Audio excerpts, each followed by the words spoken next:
the PodBarber. Coming up on today's show. Remember to breathe. You could keep breathing and you're like, oh yeah, I didn't notice that. But then once you put your attention onto it and you realise, oh actually I've just been holding my breath for the last minute, I should be breathing. And then once you start breathing, you put your attention on it, you start breathing properly, then your cardio's better, you feel more relaxed, you feel more calm. And the breathing, again, is just another type of rhythm, isn't it? And sometimes I do that when I'm up at the field. If I haven't got my headphones in, I just put my attention on my breathing. Just rhythmically breathing, rhythmically planting the thing, and it's like, this is great, I could do this all day. You're listening to the PodBarber. I'm taking conversations from my barber's chair deeper, further, and I'm championing the chat. Men's health and well-being takes centre stage. With help from my guests sharing knowledge and experience, stories from their quests, we tackle the taboos. We're all learning together. It's emotional. We're just dudes. So feel the positive vibes we're sending out to you. It's simple. Join my tribe. Subscribe to the PodBarber. You, my friends, are not alone. Who's next, please? Well, I'll tell you who. It's Tyler Cotton, a man who's focused his thoughts and energy to create a living from his passion for his market gardening in Cambridge countryside. If you've eaten food from the fine restaurants and coffee shops in Cambridge, there's a pretty good chance he's had his green fingers in the process. So with a huge horticultural hug to my main man, Tyler Cotton, welcome to the show, buddy. Nice to have you here. Thank you very much, mate. I appreciate you having me. Excited. Tyler, naturally we get to speak on a semi-regular basis. I wrote a little noodle for you, like a poem. In your field of glory, we can find your story. You, my friend, do the things that matter. You serve the greens to a nuanced platter. You make a difference with your perennial passion, perpetuating produce to a greener fashion, sustainable glory. But you ain't no vegan. You play with meat, you play it even. Your carbon impact can be forgiven, 'cause you're kinder to Earth on your current mission. Tyler Cotton, you're so organic. With you on the land, it seems less manic. Tyler, you love to grow. Let's share your story upon my show. Brilliant, man. I love it. Thank you for that. Well, you are an inspiring chap, man, and I'm pleased you liked it. So yeah, welcome to the show, mate. I suppose it's a good thing to just say how you're coping right now, man. How you feeling? I'm absolutely fine. I'm very, very happy. Yeah, haven't had any problems. Obviously, I know that a lot of people are going through a lot of different emotions and destruction businesses and all this kind of stuff, but actually for me the virus, it sounds bad to say it, but the virus has been good for business, because more people are wanting boxes. The main people that I supply for my veg is a local veg box scheme, so it basically means that I can sell them more veg, particularly those things which is sometimes difficult to sell a lot of, like courgettes, because everybody's always got courgettes, and now I can shift all of my courgettes, which is amazing. So yeah, nothing much has really changed for me since last March, because obviously I can't work from home. I still have to go to the field and plant the veg and pick it and pack it. So between last March and October, November time, yeah, I've just been doing the same thing that I normally do. And then this winter, which is what I do every winter, I go and then work for, as you know, the local veg box scheme that I supply to. I then deliver veg boxes for them over the winter. So I've been doing that. Yeah, so nothing much has really changed for me. I'm coping very well. I'm a very confident, content person. So I'm not having any problems psychologically or emotionally with this situation over the last year or so. But I've no doubt that many people are. So I think the people that I supply my veg to, their box numbers, I think, have nearly doubled since March time. There was like a waiting list at the beginning. All of a sudden, people didn't want to queue at the supermarket, so we were getting inundated with people wanting to become members of the box scheme. So there was a waiting list, and then they sorted out the website. This is the Cambridge Organic Food Company, by the way, based up in Haslingfield. They do supply to Saffron Walden. I'm not sure which day they deliver on. So anybody that's interested in that, they can go to the website for the Cambridge Organic Food Company and possibly get a box delivered here. I'd say Saffron Walden's probably as far south as they come. So, but yeah, it's open to anybody that lives in Saffron Walden. So, mate, that's like obviously me and Tyler go back bloody ages, and he's always been super optimistic, very positive, and naturally, I was within no doubt that he would have found like the positives from the situation that we find ourselves in, and it's really encouraging to sort of hear that first thing. I noticed as you walked through the door, Tyler, you brought a some produce with you, and my mouth is a little bit parched. Can you just explain what you brought in with you? I'd love to. It's not my produce, it's not vegetables, it's raw Jersey milk, which I've been drinking a lot of over the last 6 months. It's produced up in Grantchester, so not far away. I've been drinking raw milk probably since I went to Australia, so probably like 15 years, where and when I could get it. I worked for a little while on a dairy farm. In Australia, actually, raw milk is illegal to buy and sell. But of course, if you're working on a dairy farm, then the raw milk is available there for breakfast and dinner and lunch and everything. And I tried it, and it was amazing stuff. And ever since then, I've always tried to get hold of it whenever I can and drink it. It's always been quite difficult because you have to order it from far away, and so it costs a bit of money to get it delivered and all this kind of stuff. And then I found somewhere up in Grantchester, or my mum found it for me. She was complaining that I was getting all of this raw milk delivered and paying extra money for it, and she said, "Tyler, can't you find somewhere more closer by?" And I said, "No, Mum, I've looked everywhere, I've done the research, there's nowhere else that I can get raw milk from nearby. I've got to order it from these people or these people from, down south of London or wherever." And she's like, I'm sure that I can find. I'm like, "No, Mum, I've done the research, I've found it, so I'm going to have a look." And then, yes, of course, like 20 minutes later, she said, "I found somewhere. It's in Grantchester." I was like, "What?" So I rung them up. It's called Merton Dairy. I think they've got a website. And then that was about 7 months ago. And I've been going up there every week ever since, getting 6 big bottles, going through it all on my own. Nice. My mum and my brother are going through the normal milk. I'm just drinking all the raw milk. So yeah, my mum found that, and I just think it's great for a few reasons. Obviously, because it's not pasteurised, so there's something extra in there which is probably gotten rid of during the pasteurisation process. Not vitamins or minerals, because that's not affected by the heating process, the pasteurisation process, but enzymes and all those good gut sort of floral beneficial the things. Microbiomes. Exactly. So, yeah, shall I pour out a glass, or is that going to be too noisy? No, do so. Because you've brought me milk before. But the flavour is amazing. I'm really excited about it. So yeah, so there's a few reasons why it's good. Obviously for that, the enzymes and all the good gut floral type of stuff, but also supporting a small, local business. Yeah, it is about double the price of milk from the supermarket.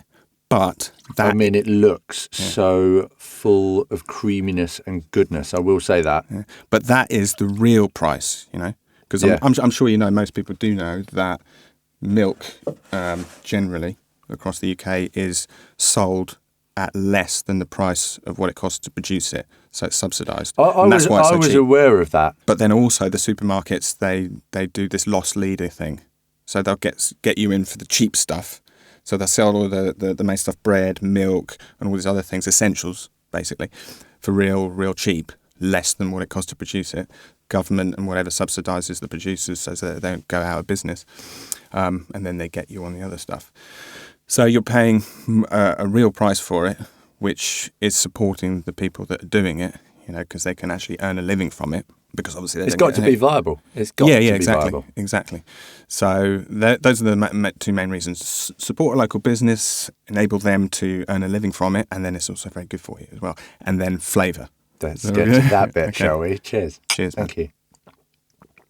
Oh man, yeah. Weirdly, I can drink when I pick it up. I usually drink a whole bottle before I've even got back home in the car. And then, if to be fair, if somebody hasn't ever. You have actually brought me raw milk in before. I have. Yes, you have. You brought it in. You brought me a pint that was frozen. Oh. And I think you delivered, when in the first lockdown, you delivered me something, and I'm pretty sure you put something in there. Yeah. But you've also brought nut milk that you've made and what have you. You've. Oh yeah, I had a harebrained idea at one point that I was going to make fresh, nut milk, whatever, hazelnut milk, oat milk. It was just another one of my crazy little ideas. I thought I could start a business of that. I could make some money. But it sort of fell by the wayside. Just mainly because the market garden takes up so much of my time. I had this idea and I thought, yes, I'll do it. And I did a few test ones and I bought a load to you. And then the season started doing 14 hours a day, 7 days a week. And then someone else started making it. And I was like, you know what, I don't think I'll bother with that anymore. I'll just focus on the thing that I am, well, I was sort of passionate about that anyway, because, I'm passionate about something that's fresh and local and small batch and all that kind of thing. But then I focused on the market garden, and then that idea sort of fell by the wayside. But I think the raw milk that I brought you that time would have been from the milk I was ordering online, and that would have been probably Hook and Son. Very nice milk, but it's from different type of cows, Frisian cows. So it's less creamy. Mm-hmm. This is from Jersey cows, so that's why it's so creamy, and it's looks slightly yellow, whereas the milk that you get from the supermarket is super white. Yeah, and almost bleached. Almost bleached, yeah. It's got that sort of vibe about it, colour-wise. But it's I drink this stuff just. Oh, if I had a cow outside my garden, man, I don't want to paint a weird picture, but I would drink from my cow. But I don't have a cow, unfortunately. I don't have a big enough garden. But yes, anyway, thanks for bringing that in. That's right. I think the important thing there that you can take is it's like not only do you get to support like a small independent provider of something quality, without that support, these people can't sort of champion, the passion and bring, something really amazing out in this simplest form. Most people get up in the morning, slosh a bit of milk in their coffee or, but there's a lot more thought that can go into it. So we can dial in a bit deeper, and that's clearly what you do. And I always respect you for that. Well, that's why I wanted to mention it, because it's inspiring, because you can, like I said, support a local business and they're doing something great. You don't need to necessarily go to the supermarket to get it. I mean, if you live in Saffron Walden, obviously it's a 25-minute drive to Grantchester to go and get milk, but not a huge deal, because at the same time, where my market garden is, and hopefully we'll talk a little bit about the market garden of course at some point, that's where my market garden is in Barton, which is the next village up from Grantchester. And up in Barton is Burwash Manor Farm and the shops and stuff up there. Have you ever been there? You haven't been there before, I haven't yet, no. Keep on threatening to get you to come up to the field. Well, I think we just need to hang out and see it and break some We'll definitely get you up there this summer for sure. But you could go up to Grantchester, you could get your raw milk, and then you could go over to Burwash Manor, where they've got deli, they've got Leach and Sons butchers, fantastic butchers.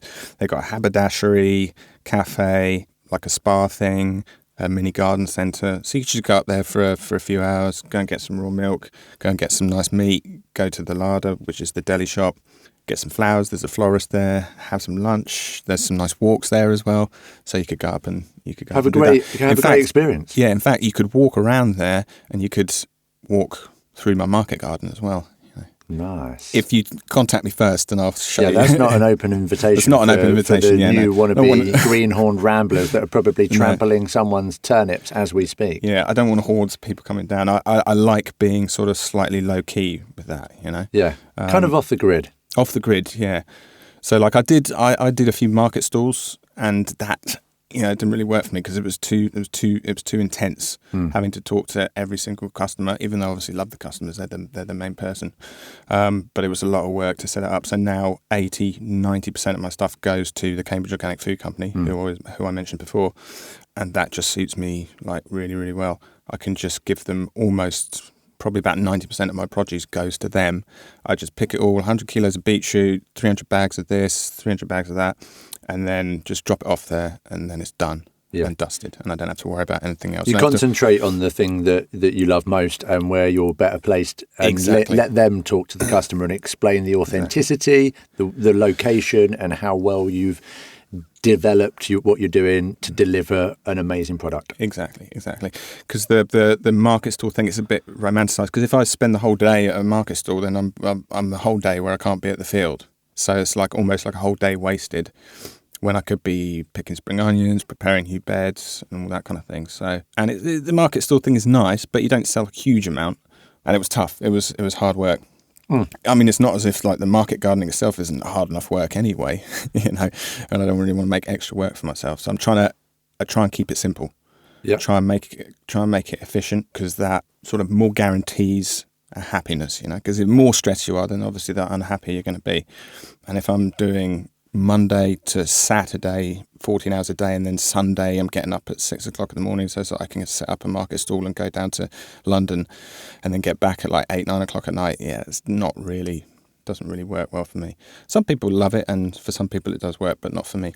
But yeah, the KISS philosophy, keep it simple, stupid, I like that. Yeah. I like that. I shall. Combined with, I've got this T-shirt on, which you can't see, but it's my Jocko Willink T-shirt, discipline equals freedom. So combined with that, discipline, keeping it simple, and keeping it efficient, that's my modus operandi. if you like. I do like. So you're someone who's like, obviously you have a firm routine. You put a lot of effort in.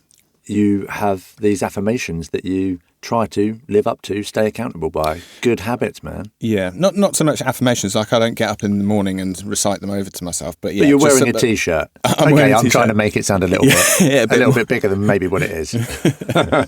That's what I do. But no, rhythm. I like routine because routine is almost like a type of rhythm. You know, so some people don't like that. You know, they think that it's too rigid and everything. But I like it, and I think discipline equals freedom also sort of relates to that a little bit. So like with my market gardening, if I can be disciplined, meaning with respect to the market garden, having a full plan of what I'm going to plant, where and when, before the season starts, it just makes everything else like a lot easier and more efficient. Yes. Gives you the freedom because you're free from the worry of all the other things. You're like, oh, I need to plant this, I need to do that. Have I done it? Oh no, I've got to go to this appointment which I forgot about, and da da da da da. So then, when you have the discipline to be organised and be prepared, then you feel free. You know, free from the stress. I really do get what you mean, and because I've been somebody scribbling down show notes or my various lists. And I've made it a really important part of my day. I've started journaling so that I can stay like accountable to the goals that I set, remind myself of the rewards I deserve for doing it. So I really adapted that. But I've been writing notes on the back of the kids, you know, stupid little drawings. I apologise, they're not stupid. They mean something. But or a letter comes in and there's an envelope and I think, oh, I'll write a note on that. My writing, firstly, is terrible. And so what I'm trying to do is I'm trying to reorganise myself and get better with that. Because actually, the thing is, you know, these mundane sort of tasks, if you kind of tether yourself to them in a way like that, they become less mundane because it's like, oh, right, yeah, well, cool, I've just done that bit. And you can sort of get on a bit of a roll. You can bounce on your day. And it just gives you a bit more freedom in your own mind. You're not dragging these like thoughts of, oh, my God, I haven't done that. You're not pulling a bit more anxiety about what you haven't done because you know what you've done. You know what you're going to do. Because you've set your day up. Exactly. You're organised. But the freedom that I'm referring to, a good comparison is, say, for like exams or whatever at school or at university, or projects that you might have if you're doing something arty and you're given a brief. If you have the discipline and organisation to do all the research and get ahead of the game, then going into the exam or presenting the project, you feel so confident, you feel good, and you feel happy that you've done something. You're not worried about it. But if you leave it to the last minute, you know that horrible feeling, not necessarily the butterflies, but the sort of sick. You feel a little bit sick because you're like, I haven't done anything and I'm buggered here. So it's similar to that sort of feeling. I'm not saying that I'm like Jocko Willink. I'm not super organised, but I've got a good base level of that, I would say. You've made it one of your sort of behaviours, and it's how you stay accountable to yourself. Yeah. Try to. Keeps you on track, Tyler. I really want to know where the first inspiration was to do what you do. Was it someone else planting a seed, or was it a self-sown? Sorry for the pun. That's all right. I would say it was kind of a gradual thing. So about 15 years ago, I went over to New Zealand on a working holiday visa. Before I went over there, I was actually living in Manchester. And before I went over to New Zealand, I had just started to go to an organic shop. I had no idea what that meant. I just thought, organic, no chemicals, that sounds good. So I started going to this local shop, and then I went over to New Zealand. And when I arrived in Wellington, I was like, I need to get a job because I had the working holiday visa. And I came across this beautiful shop called Common Sense Organics. I swindled myself somehow a job there, and as it happens, it was working on the fruit and vegetable section of that. And then whilst I was there, I came across this, because my market garden is biodynamic, which I'll try and explain a little bit more about what that is. It's kind of like ultimate organics. And I've started reading a little bit about that because we had some biodynamic produce in this shop. I was like, what's that? Biodynamics. So I started reading a little bit about that. So that sounds really cool. I'm really interested in that. And I thought I should explore this a bit more.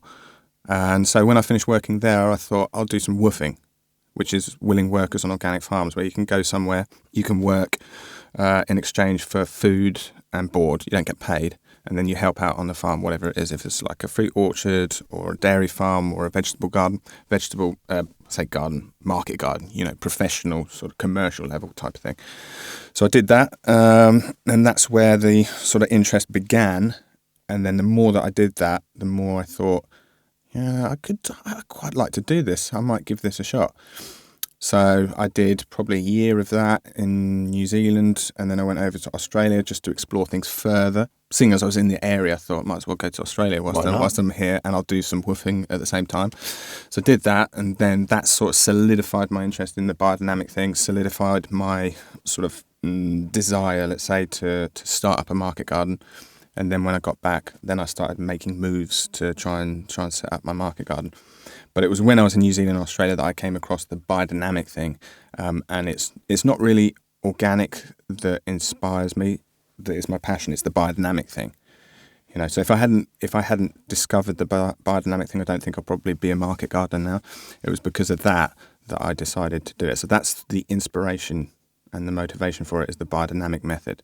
So let's dial down into biodynamics for those of us who don't know. Okay, I'll try and keep it as simple as possible and go into too much of the complicated stuff. But on the base level, it has all the things that a normal organic system would have. So no pesticides, no herbicides, rotation of crops, building of the soil fertility with cover crops. So in between crops, we put in what we call a cover crop, which is to fix the soil with more nutrients. You let it grow up and then you cut it back, you turn it in whatever way, plough it over, and then you let it all break down. The biological activity in the soil fixes the nutrients from the cover crop into the soil so that it's available there for the subsequent vegetable crops that you put in the ground. So all the basics of the organic sort of method are there. But the main thing I would say that's different between the biodynamic method and the organic one is the use of the biodynamic preparations. The first one and the most important one is a preparation called Preparation 500, which is like a soil activator, soil enlivener. It's like a living substance that you take approximately 35 grams of this substance, put it in about 13 litres of water. That's how much you need for 1 acre. Okay, and then you warm it up, stir it, and then spray it out on the ground. Like a Kickstarter. It's a Kickstarter. And the reason it's a Kickstarter is because it's called 500 because Pfeiffer, who was a scientist who was a protege of Steiner. Steiner is the guy who came up with the biodynamic method back in early 1900s, sort of 1920s time. And he looked at this substance under the microscope, and in 1 gram of 500, he estimated that there could be anywhere below or above, somewhere in the region of 500 million microscopic beneficial bacteria and stuff in just 1 gram of this substance. So if you imagine that I'm using 35 grams of this substance for just 1 acre of field, so 500 million times 35 is dispersed through this warm water and then sprayed out. So just imagine how that's going to just supercharge the biological activity in the soil, so the worms and all these other things. And then the biological activity in the soil, the worms and the everything else, they are there to help build the soil, combined with the root activity of the cover crops and all this kind of thing. So that's the main thing, is the biodynamic preparations. There's some other ones, but they're not really worth mentioning. That's the most important one, is the soil. That's the real key. That's the real key. Yeah. So use of cover crops is super important in the biodynamics, and then the use of this 500, this biodynamic preparation, the soil supercharger, enlivener, the activator. Yeah. So you're really farming on sort of steroids, but not like the natural world's version. It's almost like the opposite steroid, because steroids is like obviously, but you understand what I'm trying to say. It's like But it's funny that you say that, because my mum and dad, they when I came back from Australia and New Zealand, I was banging on about this biodynamic thing, trying to explain it to them. They bought me a T-shirt that, obviously coming from a lovely place, biodynamic, organic on steroids. That's what they had on the T-shirt. I was like, that's great, but it's not. That's not really what it is, because it's not fake injecting yourself with something. I'm not injecting the vegetables with something to pump them up. Yeah. But the sentiment obviously is appreciated. So ultimate organics really is probably the better way to describe it. Not organic on steroids. It makes me wonder, sort of, obviously it's fascinating, and the level of detail, and obviously there's your inspiration and your commitment to do these things. you've mentioned obviously going over to Australia and obviously that, learning what you've learned and that really inspiring you and sort of imparting you with that drive to go on and do these things. With the case of that being your inspiration, is it because you were viewing the world when you're traveling and thinking, Christ, my own country is really far behind with their innovation in this area? Or was it because you felt so compelled to do something? Were you anxious about the world that you were looking at, going down the rabbit hole that it was with the offerings that we've got, the Tesco's queues? Or was it just because it was so scientifically cool and, it dialed into your sort of your real extroverted brain to look into it deeper? No, it was, I didn't have like a broad concern really about society in the world in general. It was purely focused on, it was this biodynamic method that I was focused on, that I started reading a lot about, and so that was it. It wasn't a broad sort of like, supermarkets. I want to do something. No, I'm not inspired by some sort of like activist kind of wanting to change the world kind of thing. It was just like, this biodynamic method is really cool, I want to do that.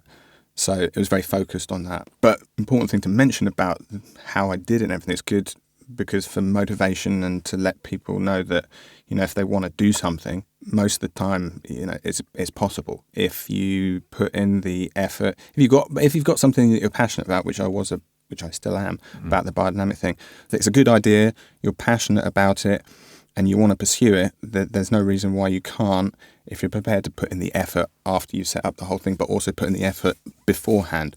So I had to put in a lot of effort to get the market garden actually set up. So I had to do research, I had to find out, how am I going to get this market garden set up? First stop was allotment. I'm going to get an allotment. Turns out I can't sell stuff from an allotment. Plus, it's not a huge amount of ground, so I can't grow that much stuff. Like, I can't afford to buy like a whole field, 2 or 3 acre field. So I was, dipping in and out of ideas, thinking, how can I get this set up? And then I went over to see someone over in the west of England. Big farm, it was a biodynamic farm. Someone gave me the contact of this guy. So I went up just to have a look at his place. And when I got there, he had some people there that he'd given like 2 or 3 acres to. And he said, just have that and grow your vegetables. I'll do the rest, because it's a huge farm, like 3, 4, 5,000 acres. And that's what I need to do. So I need to find a big farm, preferably organic, that's maybe got 2-3 acres spare that I could use. They'd be happy for me to use. So I thought, that's what I need to do. So then I came back here, contacted, did a bit of research, found that there was an organic farm up in Cambridge. Emailed them, said, I want to do this. Have you got a couple of acres to spare? I've just come back from Australia, this, that and the other. Any chance that I could? And like almost immediately that day, later on in the afternoon, I emailed them in the morning, the PA people, the office. Oh yes, the farmer, Mike, would definitely be interested. Would you be able to come down tomorrow? I'm like, wow, this is moving fast. I went down, chatted to him. He was like, oh yes, I can see that you're passionate about it. This is the field. I'll plough it over for you, and I'll charge you this much per year, whatever, and just get started. So I was a little bit flummoxed by that. But then I thought I'd kind of made the opportunity for myself by pursuing it, I was like trying to get allotment, can't do that. And I was talking to people and putting the feelers out and that kind of stuff. And so I sort of created the opportunity for myself there. And also I was lucky that he was, looking for someone to do that anyway. So you can create, I think, the opportunities for yourself. So like I said, if you've got a passion, you've got a good idea, don't be afraid. Have a go. Yeah, have a go. Get out there and do it. How long have I been doing the market garden? I think probably like 12 years I've been doing it now. So quite a long time. It's a testament to hard work, because it's not easy, man. No, it's not easy. It is hard work. I wouldn't necessarily recommend people becoming a market gardener, but I would definitely say, got an idea, passionate about something, go for it, That's what I definitely... And it's super, super important, especially in this time where with lockdown and all these other things, when so many small, medium businesses destroyed and people are thinking, well, what am I going to do?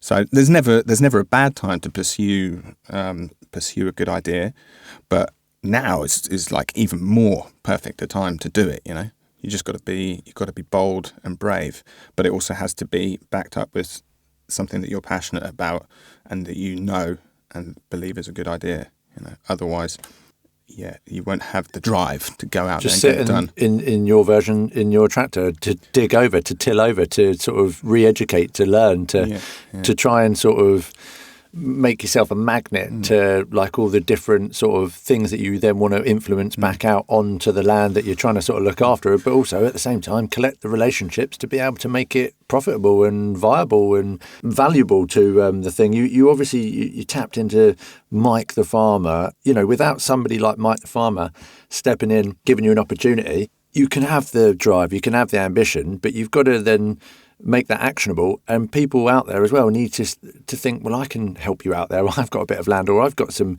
investment, or I've got something that I think I believe in you. So you need to show passion, don't you? You need to have that commitment. You've got to have that drive. You've got to love the idea of what you're going to do and sort of almost go through a journey of it, see it. You'll find it on the way.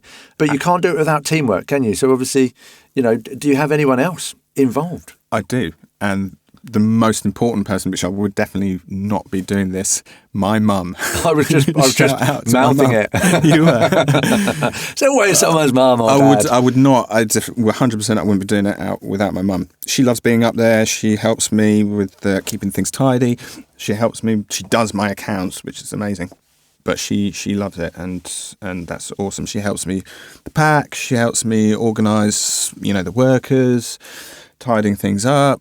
She loves it, and I love it that she loves it. So yeah, I wouldn't be doing it without her. So she's the most important person. In fact, the only other person. Everyone else that works for me is just, you know, summertime employees. Obviously, they're super, super important, but they're not involved with the whole thing. Yeah, they come and go. It's not their dream, but your mum supporting your dream. You know, that's amazing, isn't it? To be able to do that so she can watch her son sort of go and grasp this idea of something really formidable, man. Like to go into, you're not just going in and planting a few potatoes and trying to sort of tackle Tesco's. No. You're going in, you know, under the radar, off the grid to do something like dynamic. Yeah. Literally, dynamic organics. Literally dynamic. And she's helping you achieve that. Like, it's amazing. Testament to mums, parents. You know, most of them, hopefully, they all want to help you out. They all want to help people on their journey. But that's the thing, is that nothing like this is ever achieved by anybody completely on their own. You know, there's always one or two or more people involved giving their time and their help and their effort essentially for free, you know, when starting up a new business. But also important thing to mention, saying about if you've got an idea and everything and you can go for it, it's not just a business, it could be anything. So if you think, oh, I want to get this qualification, I want to study this, the same thing also applies to that. So I'm not just talking about just setting up a business. You know, it could be going to uni to study this, or going to work for these guys to get the apprenticeship in plumbing or carpentry, because all of that stuff is just as important as everything else, you know. We need all of that stuff. So we don't just need, you know, academical people or market gardeners. We also need all the other stuff as well, you know. We need a variety of people to keep the place fun, exciting, engaging, to keep us entertained, to keep it everyone's creative edge. And it's like you say, if you want to get out and do something, you've got to put yourself out there. You've got to do it. You've got to be passionate. You know, we're sort of rounding back on that. But it is possible. It's a fantastic thing. And I dare say that, you know, like as a mindful practice, to have an idea, to take it, to listen to a positive idea in your head instead of a negative doubt and run with that. I mean, how is being on the sort of the latter end, obviously everything's still, you know, very much part of your journey, but to sort of calculate like, yeah, that's been really helpful for my mindset, my mindfulness, to actually deliver on my lessons learned, what I want to do, the creatives, to not say no to it. Has that really helped you in your mindfulness? It's a difficult one for you to answer because you take things in your stride. Yes, yeah, I do. You take it in your stride. You've got that sort of positive energy, and you haven't quarrelled with the negative voice, you know, that you're not listening to those things in your head. You're listening sometimes, to the of course, a little bit, but very, very shallow. Yeah, you know, only like 2-3. I mean, there are occasions in the middle of the summertime, you know, when I'm doing the 14-15 hours a day and it's like 30 degrees, I'm behind on planting things, and like someone hasn't turned up and that kind of thing. And I do occasionally for about 2 or 3 weeks, probably every year, I think, what am I doing? Why am I doing this? You know, I'll go murder an office job. Only usually lasts for about 2 weeks. But then it's only a tiny little thing. You just get a little bit of inspiration. It could be from anywhere. You know, you look at someone else's market garden and you see their stall and the fantastic stuff, or any kind of motivational stuff, even if it was something completely unrelated, like watching a motivational Jiu Jitsu video. Even that, I could watch that and be, back on. And then cast the negative thoughts and concerns and worries aside, and get up at 5 o'clock in the morning. Let's go and do it. So of course, yes, I do still have those kind of negative thoughts very occasionally, but I usually destroy them. You know, within a couple of weeks. You know, it beats them. yeah. I beat them into submission. You know, psychologically speaking. It's I think me and you probably share the same sort of ability with that, actually, because I'm not somebody that doesn't have a bit of self-doubt and to listen to it, but I'm willing to sort of have a word with that person, have a conversation with myself, and it doesn't take me long to put it to bed, but it's not as easy for everyone. That's very true. So that I don't mean to sound disingenuous, because obviously it's not that difficult for me, so I can't begin to understand how difficult it may be for some other people. I would just say to people, just, get up early and go and do it. But obviously, it's not always as easy as that, but, you've got to try. I think some people sort of actually, even the basis of, you and I are both morning people. We get up, we get on with it, and I'm not actually a morning person. Like, I struggle to get up in the morning. But get up. But I get up, yeah. You get it done. Yeah. You pay the man. Discipline equals freedom, get up.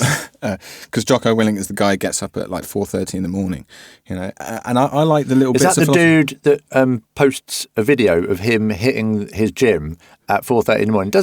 He's not flashy with what he's doing, but it's like the geezer's like a machine. Yeah. Because he used to be a Marine, and so he uses like those war sort of phrases, like get up, he goes, reconnaissance, all this is just referring to not some sort of military thing, but just referring to you getting up and getting it done. You might not have achieved that much today, it was tough, but at least, you got up and you did it, kind of thing. So, but yeah, I'm not really a morning person, but I get up. And I do like the little bits of philosophy and stuff, like, classic phrases like early to bed, early to rise makes a man or woman or whoever healthy, wealthy and wise. It's so true. Get to bed at a reasonable time, get some good rest, and then the early bird catches the worm. Also very true. So I like using some of those philosophies. Discipline equals freedom, early bird catches the worm. I sometimes think of all of those things to sort of give me a bit of motivation, give me a bit of inspiration to get up and go on those very small and few times where I'm not feeling it, Yeah, you filter in, like, those who've gone before us. Some of this stuff's thousands of years, like ready. It was ready then, and it's still ready now. It's still stuff that you can sort of live by. So it's really important to sort of be aware of philosophy, isn't it? And to engage with those little cryptic lines. So many people post about it. It's read a couple of them. They're really provoking, aren't they? They get me up off my arse, I must say. I love those. So another one that I really like at the moment is emotion is not a tool of cognition, and I'm trying to use that a little bit more, letting reason and logic sort of guide your actions rather than letting emotion guide your actions. That would be a good way to act if you're trying to pursue some sort of idea, some passion. Just think logically about it. Use reason. Don't let emotion sort of get in the way. Fear or something. Fear or getting ahead of yourself and thinking, oh, yes, if I could do this, I could be, da-da-da. No, just calm. I'm not saying be an emotionless brick or whatever, but just try and be sort of calm and centered, think logically, use reason to guide your actions rather than like letting emotion lead the way. Because emotion can come after. Use reason to guide the way, emotion can come after. Don't let emotion guide your action. I think that leads to, some mistakes, quite a lot of the time along the way.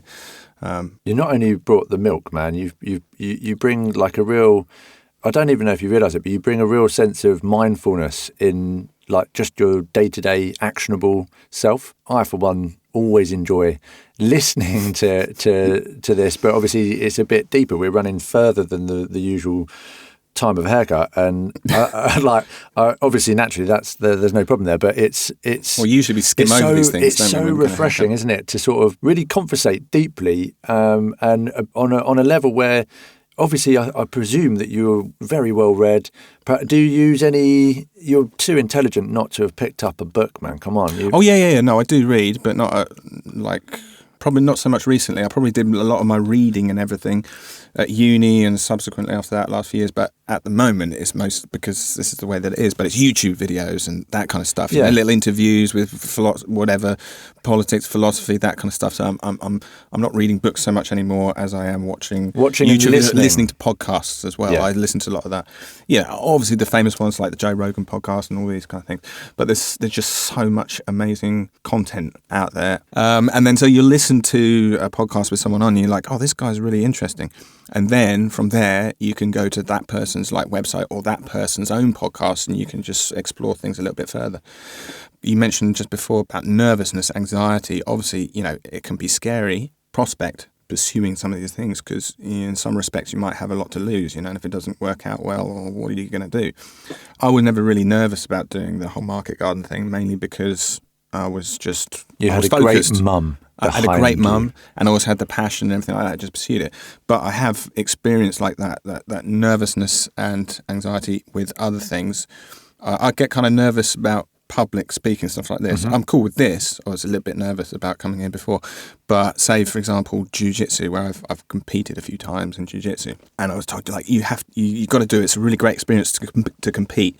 Thinking, oh, I don't know about that. And I did it, and I was so unbelievably like nervous. I've never been so nervous in my life, and I've done it like 4 or 5 or 6 times since then. And every single time, it gets a little bit easier. It's horrendous, and I was thinking, why am I doing this? But it was such a good thing to do for character development, to become more at ease with feeling, you know, very, very nervous, very, very anxious.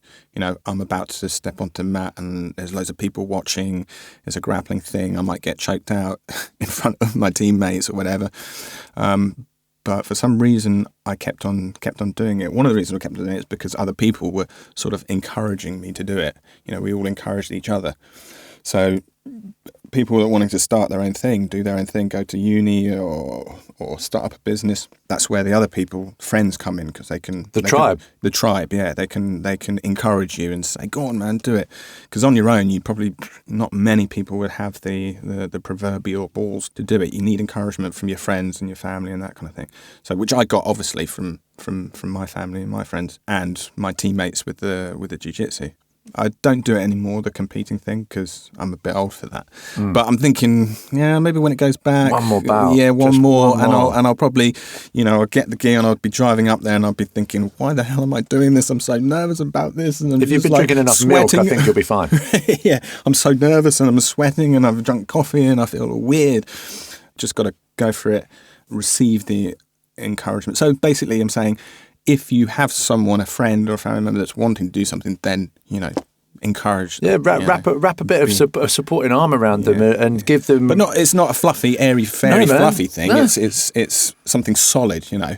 Go on, you know, do it. Yeah. My mum and dad were great with me in that respect. You know, they helped me out. And my mum's obviously still helping me every single day. So I think listening to yourself, but then, you know, when you go searching for that sort of strong connection with other people, you know, so, you know, we're having a conversation now, but you've got to go out and have a conversation with the people that matter to you most, to help support you with what you want to do. So I go out, I want to do something. I go and I speak to Bev, my other half, you know, and naturally I know the type of thing that she's going to do. She's going to be the yin and yang to me, but she's going to support me. She's going to encourage me because she wants me to do what I want to do. Yeah. I then speak to my other tribe members, the people I go to the gym. I find the sense of like unity within physical activities. Like it's something that's so unique to each little gym or club or whatever, and you know, so many people do football or cool stuff like jiu-jitsu and CrossFit and stuff. So it's good to try different things, isn't it, and explore martial arts and various things. But you do it for yourself, but you kind of need to reach out, have a chat about what you want to do, because it gives you a bit more strength to have a go, and then people can impart on you like the bits that you might be a bit afraid about, a bit nervous about, like I don't know about fighting. Well, what's the point of doing jiu-jitsu if you're not going to get in the ring and get on the mat? And but it's some people really struggle, Tyler, just to even go through the door of the gym in the first place, let alone get on the mat. Well, it took me just to start jiu-jitsu. It took me like 3 or 4 months to go to my first class, you know. And going to the first class was nerve-wracking. very nerve-wracking. And then after the first class, I was like, how many days a week do you train? 5? I'm there 5 days a week. I was at the beginning. But saying about the tribe thing with the jiu-jitsu, with the gym, it's a very welcoming environment and everyone's there to have fun. That's the thing though, jiu-jitsu is not, it is kind of fighting, I suppose. It's a grappling martial art, but I think of it more as playing. It's more of a game. Like chess almost. It's very technical. It's very technical. Very well practiced before. Yeah. So like with the striking martial arts, obviously super cool. Muay Thai, karate, all these other things. There's a certain limited number of kind of combinations and positions and stuff that you can attack from and, punches and types of punches and kicks that you can do. But with jiu-jitsu, it's like almost unlimited number of moves and positions and everything that you can be in. So it's like it's much more intellectual game as well. So as well as being good for your fitness and your cardio, it's insanely good for that. If you ever do it, it's so much fun. I have fear because of my trade. I'm a barber. That getting too close. The last time I stopped kickboxing was because I dislocated my thumb again, and so I have a fear from a different thing, from an injury perspective, and I've had a few. And not only that, I am obviously getting a little bit old to start wrestling with people. Funny enough, it was only yesterday. I was on my trampoline with Sula, my youngest daughter, and I was teaching her the DDT, the suplex on the trampoline. I remember one of those. I used to do DDT, my brother. Brilliant, when I was young. yeah, and the Undertaker's favourite move, the pole driver. Yeah. And all of those things. And the tombstone, I think it was called the tombstone. It was the tombstone, man. Yeah, the pole driver is a branded version exactly, of it. Exactly, yeah. The tombstone was the Undertaker's pile driver, wasn't it? I think it was, anyway. Used to love that WWF. It's not called that anymore though, so it's WWE. But you say about dislocating your thumb. I actually, when you rang me before and I couldn't answer your call because I was on the phone. I'm just trying to sort out my knee. I've got torn meniscus. So yeah, that's not too bad. It's mild. It's mild, but I've got to get it sorted, and that's why I was on the phone getting it sorted so that I can get back to jiu-jitsu when it starts. Hopefully, I don't know when it's going to start back, but probably middle of June. We're hoping possibly for that. So going to get the knee sorted and get back to training and get back into good shape. Hopefully, I mean, obviously, you're naturally a hugely positive person, as everyone's going to be sort of, frothing off of your words. I certainly am. But and your milk, but well, not your milk, as you've explained, it's from somewhere else. But the thing about having fear to sort of have a go. Well, once you've then had a go and you realise how much you love it, then you mention the word of injury, so then someone can take it away from you. But we've all been in a current injury with COVID. None of us have been able to do our usual sports, and there's so many people. A massive psychological injury trauma, it's huge, isn't it? Collectively speaking. But the jiu-jitsu thing, if there's one thing that I would encourage anybody to do, no matter of age, sex, gender, all of that stuff, is try doing jiu-jitsu because it's so I'm going to give it a try. Yeah. I'm going to give it a try. Because it's one of those things you're saying about... Should we go out there quickly? Just because I'm a bit of a predator. I know you've got a weakness. Which knee was it? Yeah, my left knee, man.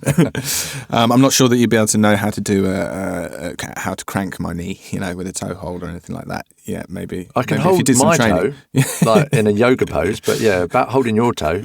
If you've washed this morning, maybe I'll give your toe a tickle. Who knows? But the jiu-jitsu is definitely something that I would like super, super encourage people. But I'm going to have a go. Cool, man. Well, obviously they've got the MMA room up at what's the James de Vries? Yeah, James. I know that I train right near them, and I think what they do is brilliant. Well, isn't there room inside where you do the CrossFit? We train next to it because I've often tried to get you in there because I think it would help your jiu-jitsu. Definitely. CrossFit would be good for jiu-jitsu. Particularly that box is very good. Yeah, I'm not sure because what I focus on with the jiu-jitsu is gi jiu-jitsu or kimono jiu-jitsu. That's jiu-jitsu in the sort of traditional outfit kind of thing that looks like a karate or judo suit. My mum calls it my jiu-jitsu suit. It's not a suit. So think Cobra Kai. Yeah, think Cobra Kai, but without the attitude, So I'm not sure what they MMA. I think it's mixed martial arts. I don't know if they have a gi jiu-jitsu thing there. They won't be so dialed in or so niche they're niche, but for something different. But on your interpretation, do you know what? I'm going to have to get him in on the pod because I don't know exactly. He'd be great. Well, James is a brilliant guy anyway, and he's got an interesting tale to tell. So yeah, he's definitely going to be queued up at some point. But you were saying just before about like being nervous about doing something and then realizing you love it. This jiu-jitsu, like literally, like 85-90% of people obviously nervous to try it, and then once they try it, they fall in love with it.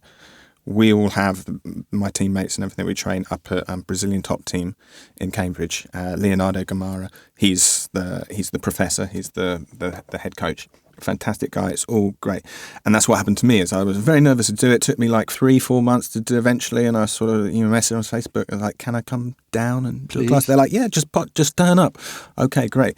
And then after that, I had to go to every single class that I could possibly go to. Total addiction. Fell in love with it because it's good. It's amazing in so many respects, not just for your fitness and your cardio, but for character development, to get you thinking as well, like a game of chess.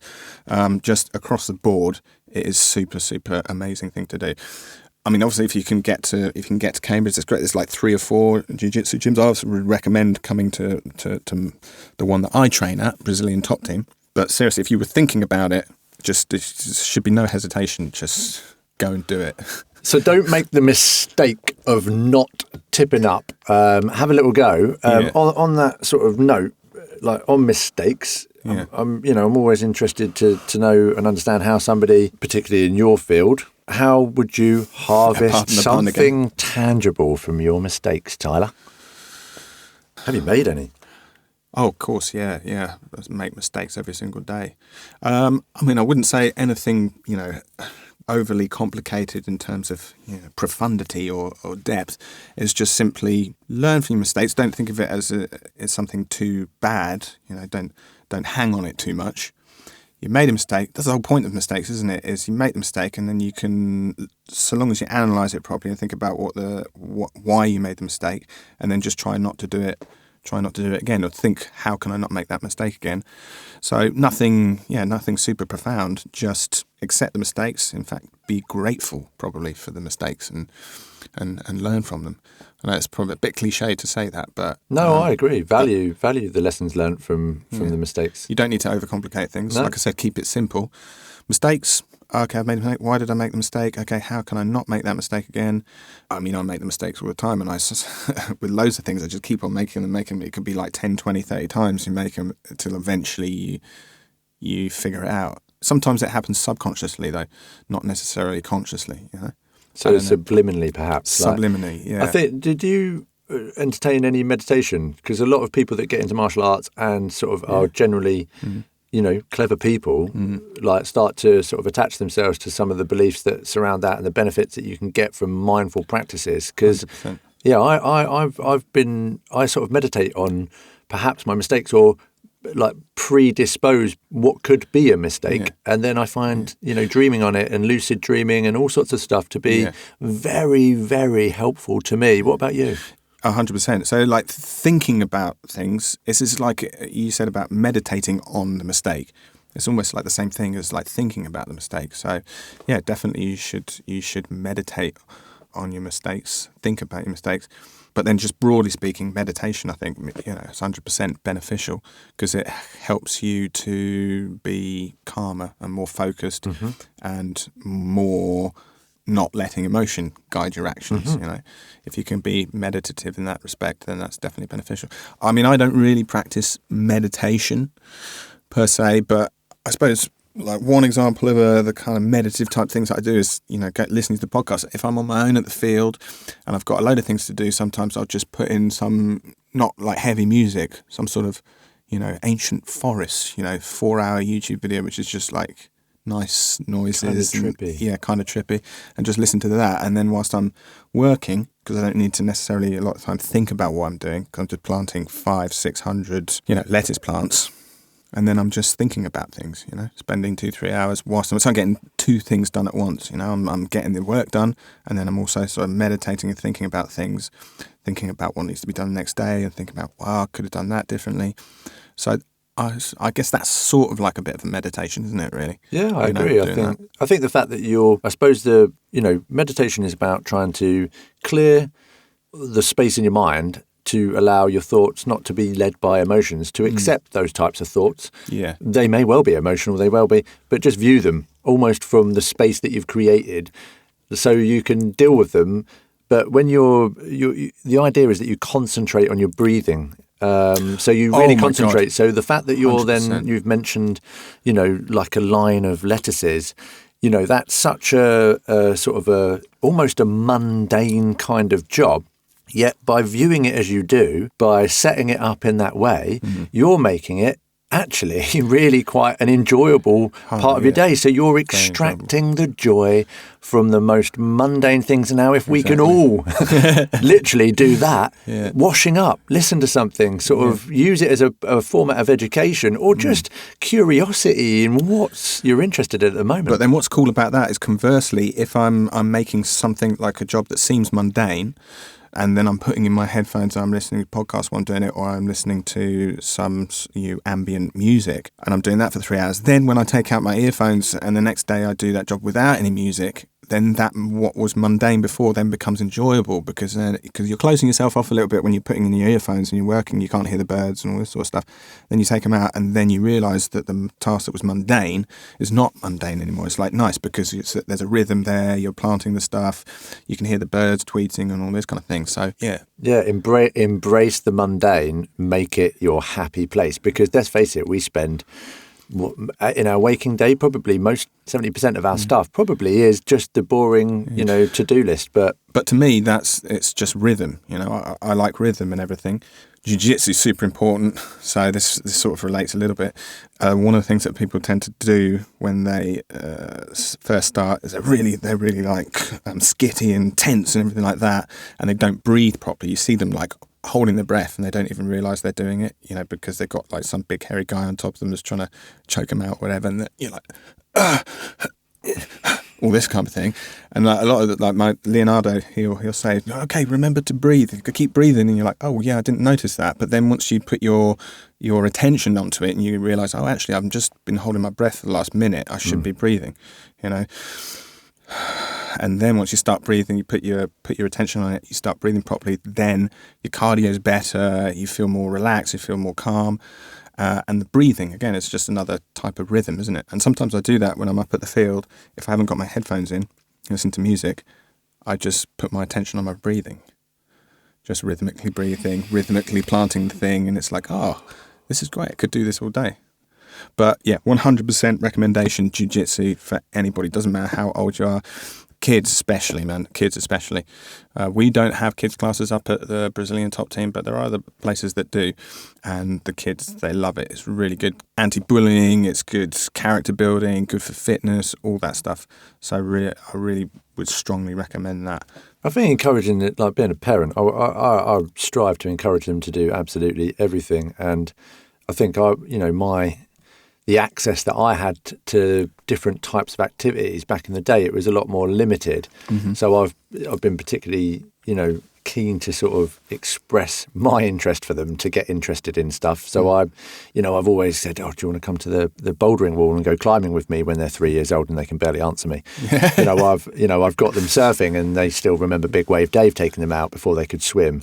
With my poor missus sitting there going, what on earth are you doing? But I think to sort of now, with a little bit more wisdom, maybe safely approach these things without being pushy, but to encourage that curiosity from a younger age and to sort of allow them to develop an interest to try different things. Obviously, we're not talking about just having a fad of something, but to sort of really get them to dive in, get them to become part of a club. Yeah. I took Eleni to a violin lesson.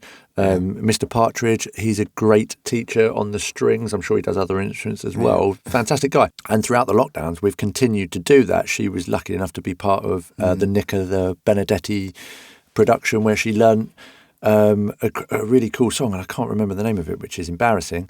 But she then was on part of a YouTube performance. And because... we helped her be brave enough. It was her choice, so we supported her. She didn't really know what she was getting into, and it wasn't without its stresses for, probably for all three of us and the other girls as well. But it was so important, and it's given her so much confidence, and it's given her so much to go on with. So it's jiu-jitsu, it's anything, but it's an expression outside of the usual form of education that's important to try and have a go at. Important anyway, but like I say, even more important in this current time. 100%. Yeah. But whatever it is, I mean, like you say, it could be violin lessons, it could be surfing, it could be jiu-jitsu. I think it's important to sort of picture them and how it might mutate into their minds and help them to use their minds in a slightly different way at a more tender, more sponge-like sort of time in their lives. And it will put them on the right foot to think, I'm going to have a go. I'm not going to be one of these people that doesn't have that.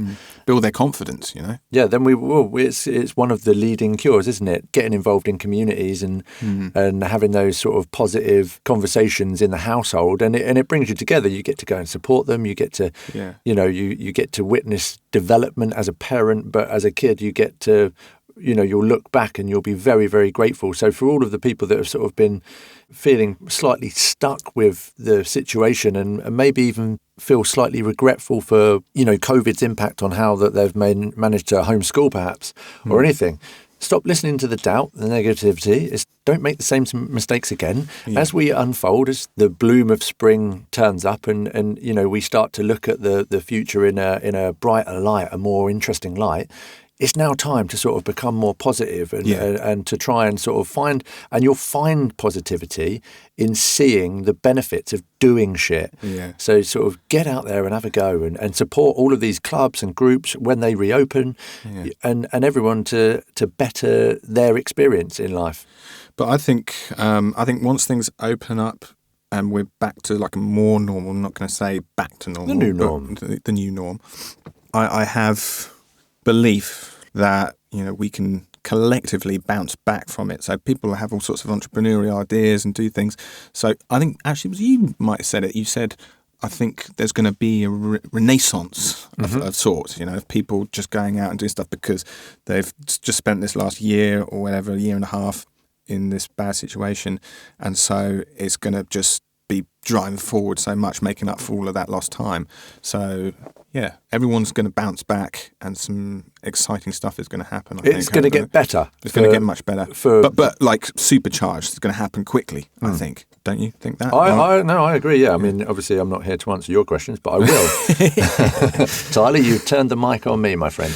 But it's about the positive attitude, isn't it? 100%. Yeah, exactly. And I totally agree. I'm I've got this sort of vision of, as people sort of peep through the curtains and sort of step outside again, I think, like a battery hen, they're nervous, but once they peck around and they realise the microbiodiversity that sort of sits outside their front door, they're going to be, well, that tastes good. Well, that looks good.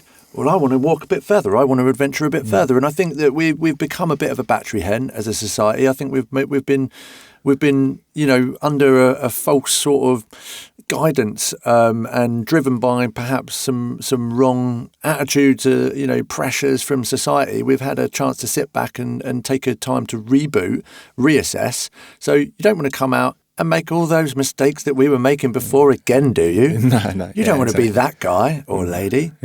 You want to be like Tyler. You want to be like Tyler Gott. Well, positive, wrestling, sweaty men on the mat. Oh, so much fun. But I would encourage. But the thing about encouraging the jiu-jitsu is like not many girls do it. So we need more girls getting involved. We need more girls doing jiu-jitsu because it's quite an intimidating environment to come into. Yeah, even just for me doing it, Well, naturally, you talked about how it took you 3 to 4 months and a few emails with the guy sort of, having to be quite... But he showed like a little bit of sustained, suffering from the, come on, he didn't go, just man up and get in there. He was encouraging, wasn't he? Supportive, come and have a go. And then but once you do, why is that? Why do more women not Well, do this? Because it's quite an intimidating environment. It's super, super physical. So we've got a few girls that do it, and they're all like amazing. But once they get past the initial thing and they build a little bit of confidence, it's all. But they're not going to have to fight the big Russian dude with a hairy back, are they? Unless they want to. Well, I mean, no, they're not going to have to fight them like in a proper competition. But sparring, which we do at the end of every single. Yeah, of course. Is it a bloody affair? No.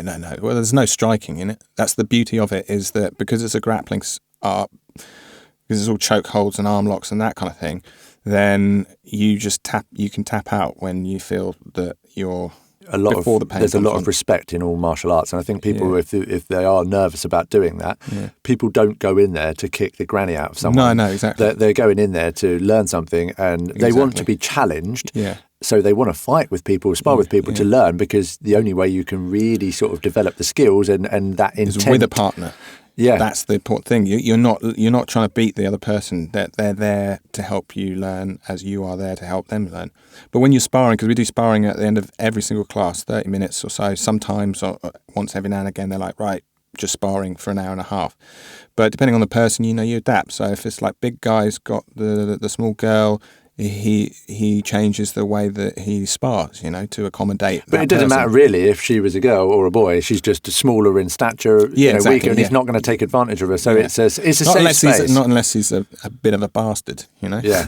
Well, there's a few of them. There's one or two, but you can't help that. That happens. We're breeding them out eventually, though, and I think like powerful, meaningful conversations, and like letting everybody know that there are lots of men that don't want to behave like in that type of a fashion is important, isn't it? Because actually, if you are going to be an idiot, pack it in. Yeah, exactly. Become part of a better tribe. But sometimes they just need, they're not being that way necessarily on purpose. It's just that the way they are. And, it just takes a quick word from the professor. Just, hey, calm down a little bit, John. You're with Peter here, who's 17 years old, and he's like half your size. Just go a bit easy, You're trying to learn from each other. And they're like, oh, really? Was I? I'm so sorry. And then, they start to, there's very, very, very, very, very few people that are just being like that, they're consciously being like that. Sometimes they don't even realise that they're doing it. They just need a nudge. Just calm down, mate. That looked like an elbow to the neck. They need a little firm elbow to the neck. But there was a couple of things. If you don't mind me darting around a little bit. I love you darting around. That I just thought about with the veg. The nutritional aspect of the veg. So, you obviously can get all your fruit and veg and everything from the supermarket, which is fine, but a lot of the things may be like 2-3 weeks old. Sometimes they're like coming over from whatever country. Sprayed with something. It could be sprayed with something, grown in a soil that is depleted of the nutrients in the soil, and they add stuff in to make it for the plants to be able to grow. So if you a vegetable, say a beetroot, that's got high levels of nutrition, that nutrition's not being built into the beetroot like out of thin air. Obviously, it's coming from somewhere. It's coming from the soil. Okay, because obviously the roots are going to the soil. So if the soil is rich in nutrients, is healthy and living, then it's obviously going to produce like a healthy, nutrient rich or nutrient dense, or more nutrient dense than stuff in the supermarket vegetable in the end. So that's super important to mention that. So that's why my stuff, I think, is good, is because I'm looking after soil. I'm building a healthy, living, biologically active soil, and so the stuff that comes out of it is going to be nutrient dense, nutrient rich. Your supercharged soil that you've talked to us about with the bio-organic diversity. Biodynamic, Biodynamics, yeah. That's a new phrase, a supercharged soil. I'm going to remember that. I'm going to put it on. If I get a that's better than organics on steroids. Supercharged soil. Well, the thing is, it's the primary point, isn't it? And realistically, the soil debate and the information out there now, and the modern sort of farming practices, they're really lending themselves to trying to sort of look after it. We've got something like 30 inches of farmable soil, and out of the acreage that we've got on the planet, I'm no expert, but from the bits I've picked up, we are completely and utterly, taking those things out without we're having to falsify what goes back in. So the efficiency of everything that we then take from the land that's grown to fuel ourselves, how are we innovating? How's farming innovating the solutions to protect and supercharge the soil to make it more productive? The population continues to grow. We need to continue to grow sustainable and make more available, better foods for better health. How is it possible? What's the solution? But the main way to, I say, do your bit, say specifically in the area of like agriculture, growing veg, to do your bit, I suppose, not that you have any duty to anyone to do anything necessarily. We all have a duty for the environment. Actually, that's a fallacy. We all have that. Well, let's just say that then. So to fulfill your duty that you have in this particular respect for agriculture, then the best way to do that is to buy the stuff, to buy the good stuff. Basically, if you support the stuff that's good, then that's gonna become bigger.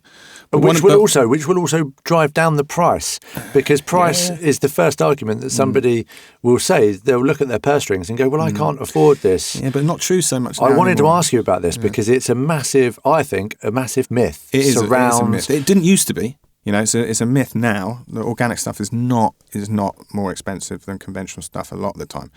Sometimes it is. But it used to be. Yeah, it will be. So if you go to like whichever supermarket you go to, the organic section, the organic stuff will be a little bit more expensive than the conventional stuff. But if you get an organic veg box from the local veg box scheme people, then the price is the same, So they'll charge a premium in the supermarket for the organic stuff, but then you have to like go out and search a little bit better, get stuff from the local veg box scheme, and then you get it a much more reasonable price. Basically, within the supermarkets, if people can sort of where your food comes from, Tyler, I do. I support lots of micro growing operations and small herd providers of quality meat. It's I just can't live without it. I don't want to feed my kids the crap, and it doesn't cost any more. All it does is it costs a little bit of time to sort of work out where that is. But the thing is, the real benefit is that you're not spending all that money on unnecessary advertising, packaging, fuel to deliver these things. There are all these extra pesticides and herbicides and whatever and pesticides which ruin and destroy the natural environment that we've just agreed that we are all bloody responsible for. So the thing is, it is a myth. It doesn't cost as much, but you should cut back on something else to make. That's the effort. That's the one thing that we could always do. Yeah. Just cut back on something else and make sure you put that at the forefront of your shopping list. Because you won't need to recycle as much because there's not as much waste. 100%.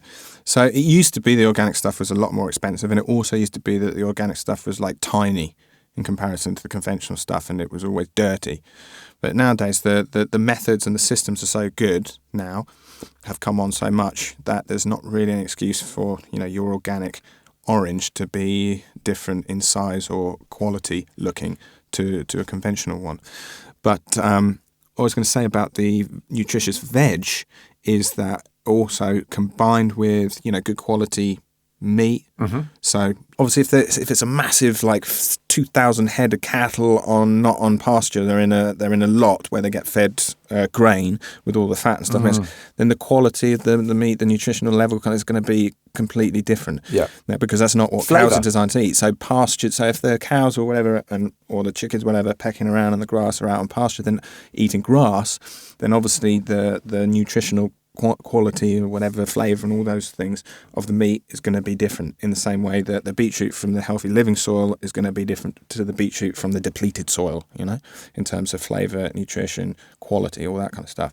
So that's important to mention when you're combining healthy fruit and veg and meat, if that's your thing, good quality milk as well. Isn't it fun to find all these things out as well, though, and to try these sort of things? Do you sort of collect your own data? You sound like somebody who tunes into yourself quite well. Do you feel better for it? Does it actually do anything?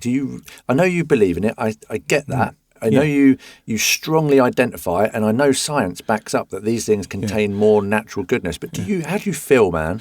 Well, if I'm training for Jiu Jitsu and I'm training 3 times a week and I feel healthy and I'm eating my beautiful Oriental leaves mixture, for dinner with, let's say, I don't know, a nice bit of pork belly with the Oriental leaves and nice salad and all the stuff, spring onions and fennel and stuff that I've grown up. I feel combine those all things. I feel fantastic. At the moment, I'm obviously still, content and happy, but I know I'm a little bit out of shape, having not trained for ages, and I'm not eating as healthy as I would do normally. But you're not a blimp, Tyler. You're not floating around. No, I'm not a blimp. No.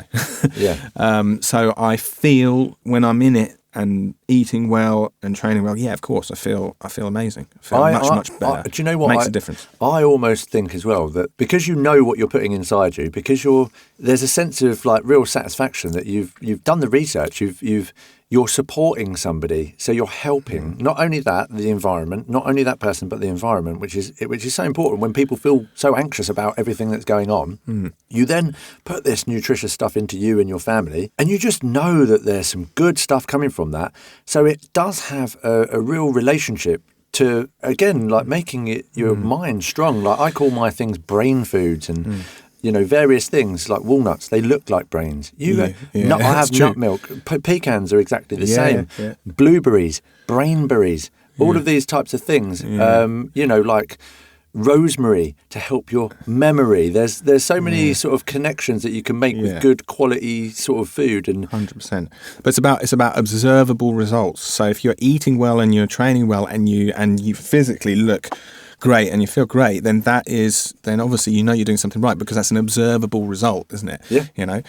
So I like observable results. It's a similar thing with the biodynamics, because there's quite a lot of, I'll say a few kind of slightly out there airy-fairy things that like come with the biodynamic method.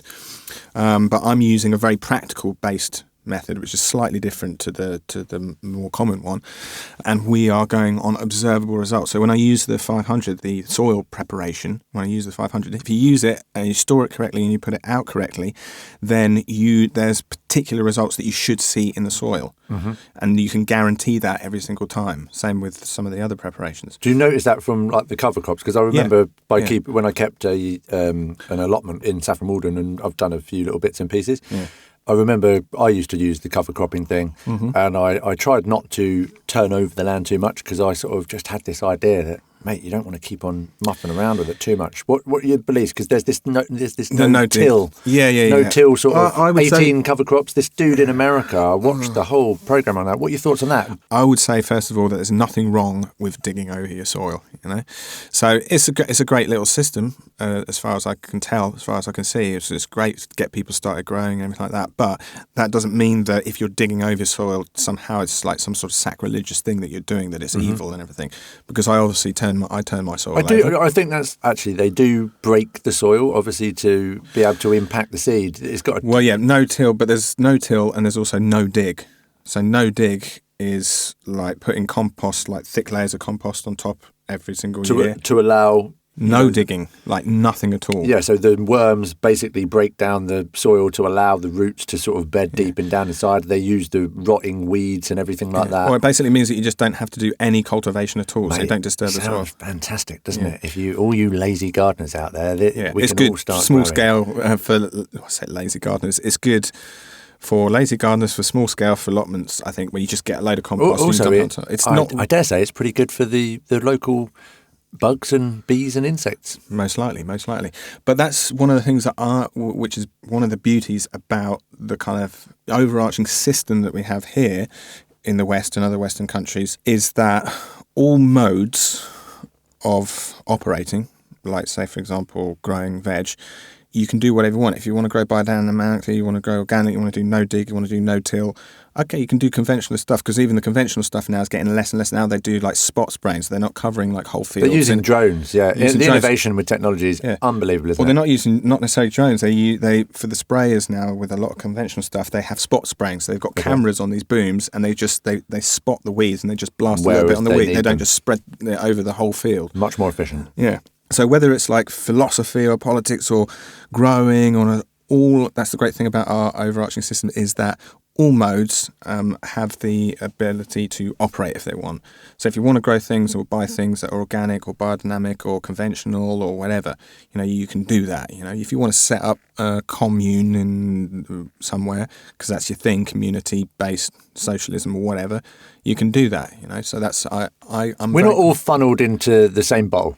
Exactly, and that's probably one of the, I would say, a slightly unique thing about not necessarily capitalism, but westernized nations, Western democracies, because a lot of other places where you couldn't do that, like religious freedom, or if you wanted to set up a biodynamic garden in some places, that that would be like you're some kind of wizard or witch or something, and I find that they're probably more steeped in their traditions and what the generational pass down, whereas we're perhaps in the West, there's more influence from all around with the movement of people, with the movement of ideas, like that. The extreme need to keep on innovating. It's fantastic. It's the driving force, isn't it? I mean, you market gardening Cambridge, mate. You've got it's pretty much the Silicon Valley of Europe, of the outside of San Francisco. Yeah. That's the heartbeat, man. You're so close to that vibration. Does that push you along at all? Does that affect you? Do you mean like as in Cambridge, it's like tech and science parts general, sort of stuff? There's so many innovative people and desires. These people were nuanced with their thought processes. So is it leaching through the desire to buy better quality stuff? Better education leads to better thought practices. Maybe you haven't thought about it like that, but perhaps you are benefiting from just the fact that your postcode happens to be where it bees. Yeah, you're probably right. Yeah, mainly because Cambridge, obviously, people have more money. I would suppose, and more expendable They've got income. Bigger mortgages. They need more money.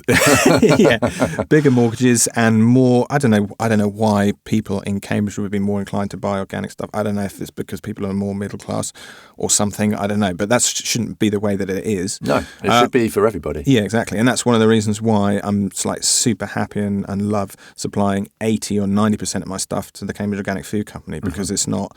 It's not like a middle class thing. I highly recommend sort of taking those boxes. And I wasn't sure if you did the boxes sort of like on the delivery standard with the COVID operation. I know you actually were very kind and you brought me some meat from that butcher's that we've mentioned, and you've brought me food. I did ask you to bring me some more. You said I haven't really got anything. So seasonally, I suppose that makes me think. You've been involved in. The business that you're in for this long, it's taken this much commitment to get to here.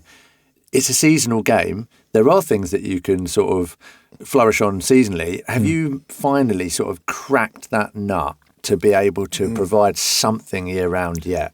No, and it's not a nut that I have any intention to crack. Okay. Yeah, because the way that I do it at the moment is it's basically market gardening from early spring up until early midwinter, and then the over the winter time, as I mentioned before, I'm going to work at the Cambridge Organic Food Company delivering veg boxes for them.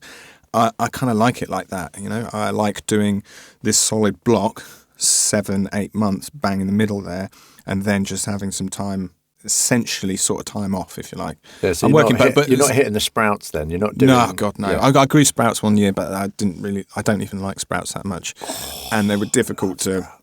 A pain in the arse to pick, I mean, I tried to get the most out of it, so I did Brussels tops. So once the Brussels tops are available, you cut them off, sell them as bags as Brussels tops, and then later on you can pick off all the Brussels sprouts. But it wasn't really worth it financially. So I'm trying to streamline things a little bit. So I've cut out a few bits and pieces, and I'm just focusing on a less number of products, if you like. Particularly well grown and produced. Absolutely, yeah.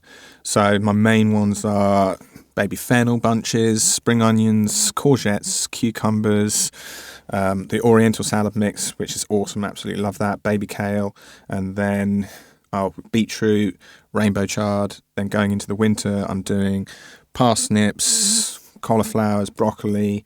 I'm doing celeriac as well. The celeriac and the parsnip does sort of push me into sort of the middle of the winter if you want to last. Yeah, parsnip requires a good frost to really for the flavour to develop. Yeah, definitely, 100%.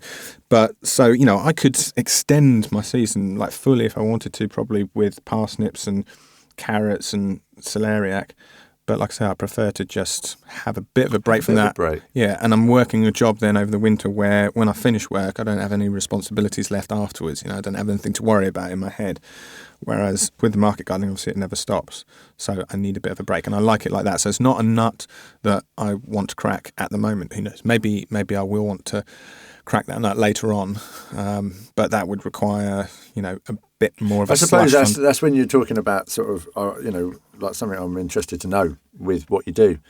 Where is the dream at? Where is it? Have you hit it? Are you in your living, waking sleep cycle with it? I don't actually know. I don't actually know at the moment. Because I want you to stamp something that we can come back to and go, yes, I'm still on it. It's what I'm working towards. It doesn't matter if you don't, if you can't. I mean, early on, I had grand visions, like the market garden be 2-3 times the size, and I have like this many polytunnels and all that kind of stuff. But that's not the case anymore. At the moment, I'm just focusing on like season. So it's this season, which I'm very excited about. It's about that time of the year where I'm starting to tidy things up a little bit up the field, doing my crop plan, ordering my seed and all that kind of stuff. So I'm super excited, and I just want to just have as best a season as possible. Yes, that is mainly like earning as much money as possible, but that's also like obviously related growing as much veg as possible, because you need to have a slush fund at the end of the season to make the investments in the physical stuff, whether it's new polytunnels, new fencing, that kind of stuff, for you then to incrementally step up a level the following season. So previous seasons have been small incremental improvements, in terms of finances, earning.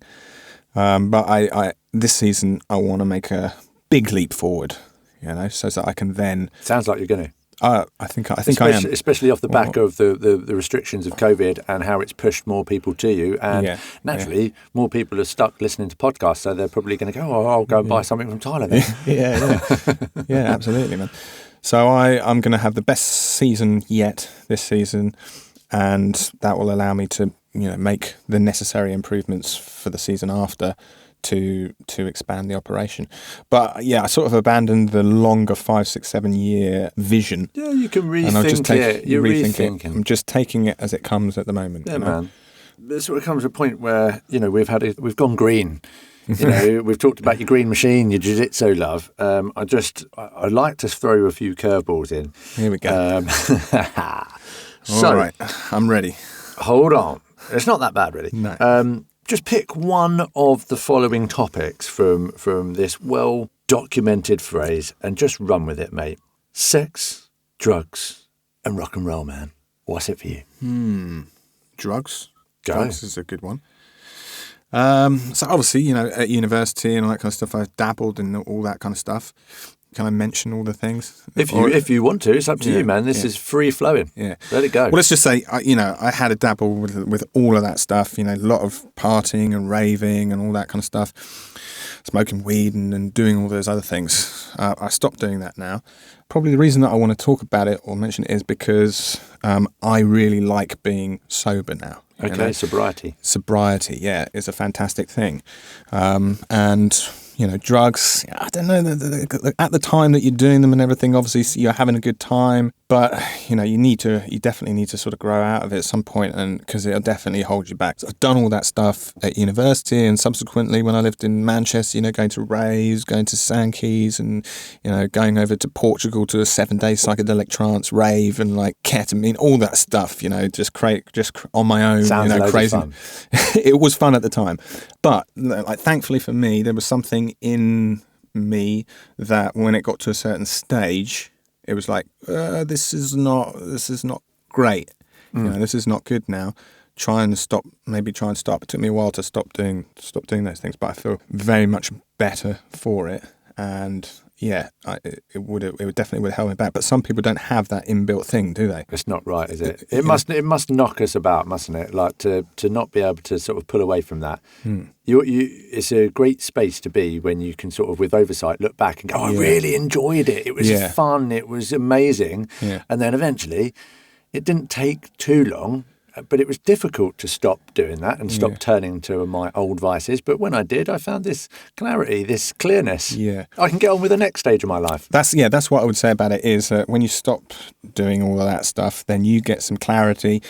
So for anybody that's sort of maybe in that situation, I'm saying if you stop, get yourself together, you can experience that clarity, that freedom, because it's a very nice feeling. You know, I like being sober. I still drink alcohol every now and again, especially after a hard day's work at the field. You know, cold beer or whatever.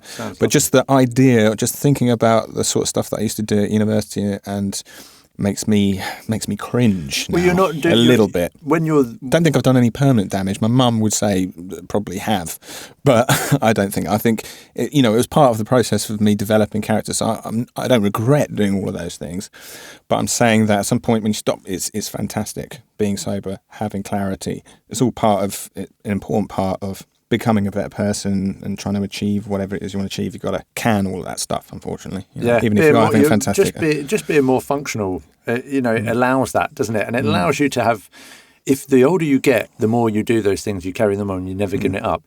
You don't understand the idea of discipline. No, exactly. So you're missing out on sort of a really good value that that it's a shame that you're not getting that. So it's a great thing. I was always a liability as well. I was always the one properly gurning your tits off. Yeah, exactly. Yeah, shin all over taking the place. Too much. Taking too much. But obviously, I had my friends around me, so that was fantastic. We were all very, very sensible, and I have my friends there and everything for support. Being sober, not necessarily teetotal, but just being sober is a great thing. You can achieve what you want to. It's going to be super important for you to achieve what you want to achieve. To go for, be bold and brave, and go for your ideas. I do live in exactly the same. You do. Well, getting up at 6 o'clock in the morning doing things. Because you've been swimming. Have you been swimming in? Where have you been swimming in the river? Can I ask you about that? I will allow you to turn the mic on me again. I've been because the Wim Hof thing. I did that for a little while. For those so for people listening in, it's just mentioned sort of like a really cool name there, Wim Hof. Look him up. So Wim Hof does like a cold therapy. He basically sort of teaches you a breathing technique. And then encourages you to use your skin like a muscle and make it work by getting into cold water with the strength of mind that you can do it by using like a meditative kind of breathing exercise. I've done all sorts of things. I even had my whole family doing it in the summer outside, which was a lot easier. But I decided one of my goals for this latest lockdown was to get back onto that. So I've been going to I don't really want to give away my spots. I'll call them a couple of secret spots. I haven't actually seen anyone else in there apart from. But you had the boys with it. You had some of your mates down there in the river. So those guys are the coaches and some of the really core members of the CrossFit fraternity that goes on in Saffron Walden. Yeah. So they've been sort of practicing and wanted to sort of push themselves as well. But they've, a lot of people have had to carry on working, and I think that was perhaps a little escapism for them because it is that. But it's such an invigorating exercise to expose yourself and to get into the drink. Expose yourself to the cold. 7 a.m. It was -2. Yeah. And the water temperature, I'm going to hazard a guess at, and I do know a few things about this, is about 5 degrees, which is bloody cold. But the great thing about the Wim Hof thing is you said for people to look him up. Is great because he's a super motivational positivity kind of guy as well, isn't he? So he's off of his rocker. He's a fun guy, and there are loads out there actually, and I think it's good to explore all of them because they all offer different types of techniques. And I've got people lined up to come on the show who practice all sorts of techniques. I'm into trying all of these things as well. So I've been practicing many different things. I've been doing one this morning that was totally different. But yeah, it's been really fun. And yeah, getting up at 6 o'clock in the morning, it's like exercising, looking after my mind. So my routine is that I get up, I listen to a audiobook as I wake up. Because I'm most alive, man. My brain starts to work. I drink water because we're made of 70% of water. So I think I got to fuel my brain. And then I go up to my man cave. I then listen to a Mind Fit. I'm in a quest at the moment. Well, your motivation levels are super high. Self-develop. No, Yes, I've got energy, man. And then after that, I join in a tribe. So I do a lot of self-looking after, self-growth aspects, and then I join in a team. Right. I feel better prepared to join in with that team, even though currently it's over a Zoom session. I'm still part of something. It helps me stay accountable. And then I go back to my family and I've not taken anything away from them. So those without the time, you can make the time. What was that thing you said before about... Don't remember the time. I'm not sure. But the Wim Hof thing, like, it was just that I saw him climbing up not Mount Everest, but wherever, a huge mountain in just his shorts, and I thought, whatever he's doing, I've got to do that. Kilimanjaro, I think he's done Everest. Yeah. Do you know what? The thing is, he's scientifically proven to be of a superhuman thing, and he dates back his bloodlines probably deeply into some Viking sort of thing. So he's not like most of us, but he's made a program, as have many other people, that is for most of us, and it's an amazing thing. But he, the thing again about his positivity and his motivation, and everything, is that he does all this stuff like running a marathon through the desert without drinking any water, climbing Kilimanjaro in just shorts. He says anybody can do it. That's the thing. That's his thing. You can train people 4 or 5 days to go and climb up some mountain in Poland. That particular challenge, someone gave me his book yesterday, actually. They said, I've seen what you've been doing, and they gave me his book, so I'm going to read his actual book. I've obviously got his app and what have you. But that particular challenge, they weren't just ordinary people. These were people that were suffering with debilitating illnesses, mental problems. They were coming back from recoveries. One of them had a heart pacemaker in. His old dude is like 70 or something like that. Had him climb up Kilimanjaro in just shorts with some mountain in Poland. With positive thoughts and positive practices, breathing technique. You can prove to yourself that you can do a little bit more. And for me, I suppose, the cold swim on a Sunday morning, out of all the crazy shit that I've done in the last sort of year with the lockdowns, and I have done some crazy shit, but that is just one way to sort of really go, right, I'm still there, I'm still strong, I can do that, and I'm getting better at it. I can spend longer in there, and I really love connecting with with nature and being... I almost don't want to go back in a swimming pool when they open. Yeah. Well, it's a good thing to say about that is that almost, I won't say anything, but almost anything is possible. It's a bit cheesy and cliche to say it, if you put your mind to it, but it is true. Well, there's someone proving it that it is possible, because let's face it, we've just landed on Mars. So it is really possible. It might sound cheesy and cliche, but it's well used, it's well documented, because it is possible. But I love the story about Wim Hof doing the marathon through the desert, and they're asking him, do you need any water? And he's like, just a cup of coffee would be great. It's the something Sable's run, isn't it? It's a mental 48-hour endurance in 50-degree heat. We're on a cup of coffee. During the day. Mad. Yeah, but I keep on interrupting you when you're about to ask me something. Sorry, I'm not about to ask you. I'm getting excited because you asked me a question, so the roles turned around. I'm definitely going to get back into the Wim Hof thing. Training comes back for Jiu Jitsu. I'll get into that. I'm looking forward to the future. And hey, may even get some people from Saffron and Silent, because the thing about my veg is you can't buy from me directly. So if you want to get my veg, I did used to do a few restaurants and cafes, whatever, but in an effort to abide by my KISS philosophy, keep it simple, stupid, like I said, 95% of it goes to the Cambridge Organic Food Company, goes into the veg boxes.